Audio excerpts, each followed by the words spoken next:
Two kids secretly swapped their teacher's birthday candles with firecrackers. They both got expelled for that stunt. Decades later, one became a wealthy, celebrated painter, while the other was still a retired railway worker scraping by. The successful painter moved back to the countryside to retire and wanted to hire a gardener to fix up his neglected yard. To his surprise, the man who showed up was his old firecracker classmate. Thanks to their childhood bond, the gardener landed the gig without a hitch. From then on, both their lives changed forever. He carefully planned out the wasteland in front of the painter's house. This patch of overgrown weeds, in his mind, was already hanging heavy with fruit. He could practically smell the harvest already. He wasn't a rich man, but he had the warmest heart, and he put real care into every little detail of life. Even picking out an ordinary scythe, he'd take his sweet time. The painter figured a scythe's just a scythe, but to the gardener, it wasn't just a tool. It was his way of having a conversation with nature itself. No matter what the task, he gave it everything he had. The painter was different though. He liked to observe the world around him and paint everything he saw. As-tu trouvé jamais le soleil se coucher, les étoiles, la brume? La brume? Quand la brume, il n'y a pas grand-chose à voir. La neige en hiver, la peau d'une femme.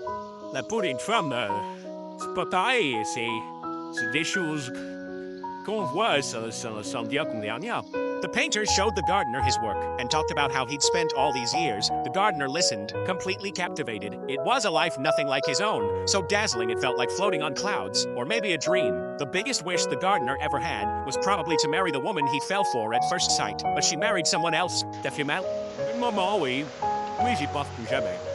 C'est loin tout ça. Seems like everyone takes a hit like that on the way to growing up. The past eventually fades, but the ache gets tangled up with the memories. So looking back turns into a bitterness that stings all over again. But compared to things you can't touch, the gardener cared more about whether his scythe felt right in his hands. A good scythe needs the perfect weight and balance. Otherwise, your arms and back give out fast. When you're mowing, you should hear that clean swishing sound. The painter couldn't figure out the gardener, and the gardener couldn't stand how the painter handled his marriage. The painter had flings with several of his models, which drove his wife to file for divorce.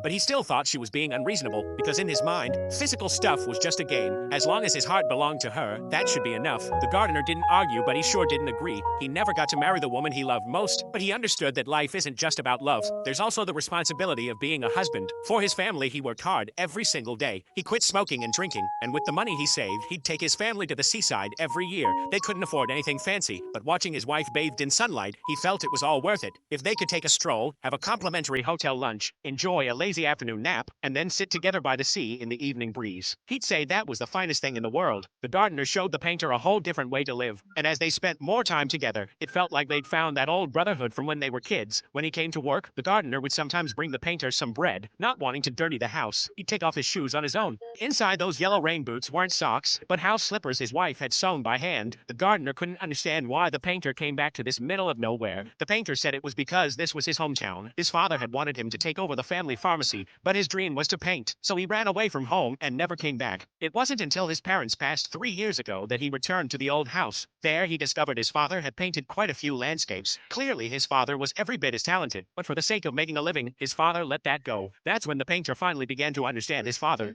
C'est bien caché son jeu, mon pauvre père. Sur là, j'ai compris que lui, il avait pas ses journaux, et que l'affaire familiale fait de la peine, c'était comme ça pour tout le monde. La pharmacie, là, y'en dit. The painter finally realized that it was precisely his father's sacrifice that gave him the freedom to chase his own dream. Now his own family life was a mess, and he was sick of all the schmoozing in Paris. So he chose to come back home, hoping to find himself again. Knowing the gardener didn't drink alcohol or coffee, the painter bought him some tea, and to make it easier for him to tend the yard, he'd leave his keys with the gardener whenever he went to Paris. Since the painter didn't want the gardener calling him boss, they made a deal. The gardener would call him Mr. Brush, and he'd call the gardener Mr. Garden. The gardener had no talent for art, but he had real wisdom when it came to living. Tout cela va un coup de avec soi. Et aussi, un morceau de said. Ça peut sauver la mise n'importe où.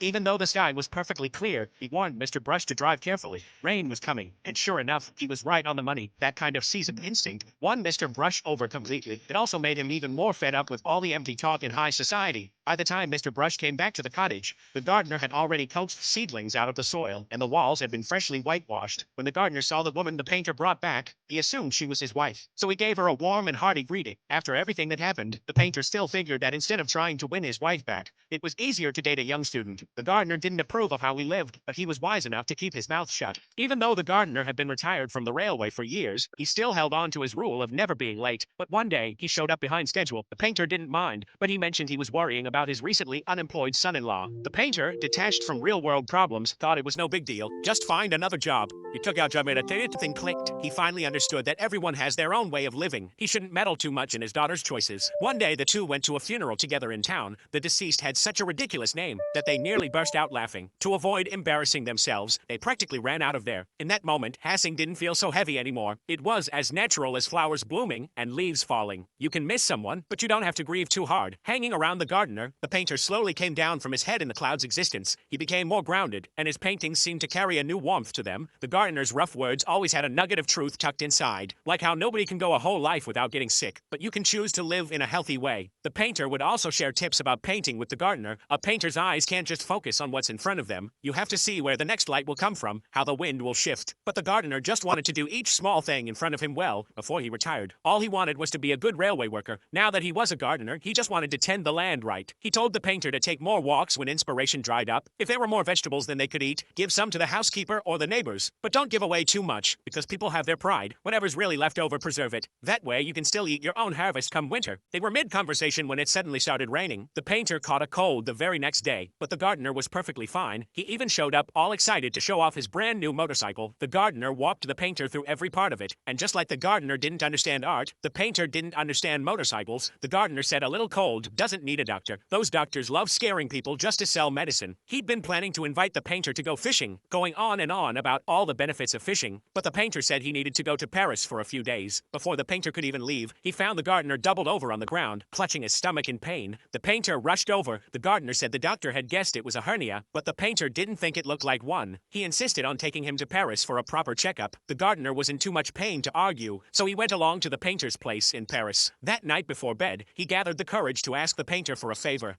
Si je venais à perdre la tête, si ça tombait fort, je peux pas te faire du tracas, si tu pouvais, vas-y, dis toujours. J'aimerais bien que tu me peignes des choses qui me tiennent à cœur, mais comme quoi, par exemple? Oh, tu connais mes idées, mes goûts. Pas besoin d'être bien fini, mais juste un peu de couleur pour que je me souvienne. J'essaie de te faire ça. Allez. Bonne nuit, Jardin. Bonne nuit, de Paso. The next day, the painter took the gardener around Paris. Every corner seemed to hold memories of him and his wife. Then he took him to see an art exhibition, but the gardener seemed to have aged overnight. He barely had the energy to talk, so the painter rushed to get him into surgery. Before the operation, he went out and bought the gardener a red helmet, a perfect match for his new motorcycle. But then the doctor said it was terminal. Surgery was no longer an option. Even though the painter had been through his share of loss, facing it again still felt unbearable, but the gardener seemed at peace with it. He was the one doing the comforting. And listen de partout. À le temps déjà. Enfin, comme on dit d'habitude. Unless ce contrat fabrique him to. The gardener said life is like a rain shower. Rain is born in the sky and dies on the ground. That stretch of falling in between, that's a lifetime. No need to be sad, no need for regret, because his life had already borne plenty of fruit. The only thing he couldn't let go of was his wife, who loved him so deeply, but every goodbye makes you grow a little. He believed his wife would find her way through, and the painter needed to walk his own path now. Qu'est-ce que vous? Mais merci de passer. Salut du jardin. Inspired by the gardener, the painter decided to make things right with his wife. She didn't turn him away. Instead, she sat down with him at a cafe and listened to everything that had happened. Without thinking, the painter brought up the last time he saw their daughter. C'est Serge Pato. Daniel Scrooge d'Orient. Détrompe-toi ce que tu dis, ça compte. La parole d'avant Cousin, peut-être. C'est là. Seeing he wasn't doing well, his wife canceled her plans and decided to give the painter one more chance the day the gardener was discharged. The painter met his wife. The gardener had always said his wife had beautiful eyes, so he asked the painter what color were his own wife's eyes. The painter froze. After all these years of marriage, he realized he'd never really noticed. When the gardener heard the painter had reconciled with his wife, he was over the moon. The first thing he did when he got home was invite the painter to go fishing. They arrived at a lake as clear as a gemstone. The gardener shared a lifetime of fishing wisdom with him. The most important thing is patience, because a big fish is like death. It always lurks quietly nearby, mouth open, inching closer. One careless moment and it'll drag you right under. And the painter, protected by beginner's luck, seemed to bring the gardener some good fortune. Before long, they reeled in a big carp. T'as vu ses yeux? Hein? T'as vu comment on regarde? Comme la morte dit. The tout méchanceté ça.